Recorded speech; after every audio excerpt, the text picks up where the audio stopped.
Nasib Sandra Dewi di ujung tanduk, Kejagung temukan tumpukan uang Rp76 miliar. Dulu bergelimang harta namun setelah suami terlibat kasus korupsi, kehidupan Sandra Dewi semakin miris. Harvey Moeis dan Sandra Dewi mulai dimiskinkan.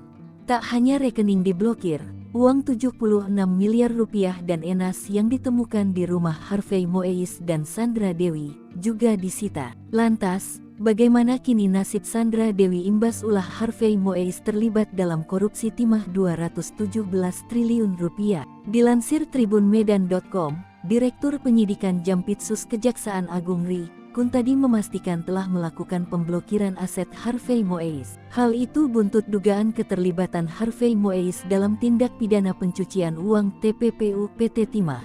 Terkait harta benda penelusuran masih kita lakukan, kata Kuntadi, Senin tanggal 1 April tahun 2024. Lebih lanjut Kuntadi bicara kemungkinan nama Sandra Dewi ikut terseret sebagai tersangka TPPU. Kuntadi menjelaskan kemungkinan Sandra Dewi ikut terlibat masih terus didalami berdasarkan alat bukti yang telah diperiksa. Uang senilai Rp76 miliar disita dari rumah Harvey Moeis suami Sandra Dewi. Uang tersebut disita oleh Kejaksaan Agung Kejagung yang melakukan penggeledahan di rumah Harvey Moeis. Tak hanya uang tunai, Kejagung juga menyita logam mulia milik Harvey Moeis dan Sandra Dewi. Seperti diketahui, suami Sandra Dewi, Harvey Moeis ditetapkan menjadi tersangka ke-16 dalam kasus dugaan korupsi tata niaga komoditas timah wilayah izin usaha pertambangan IUP PT Timah Terbuka periode tahun 2015 sampai tahun 2022.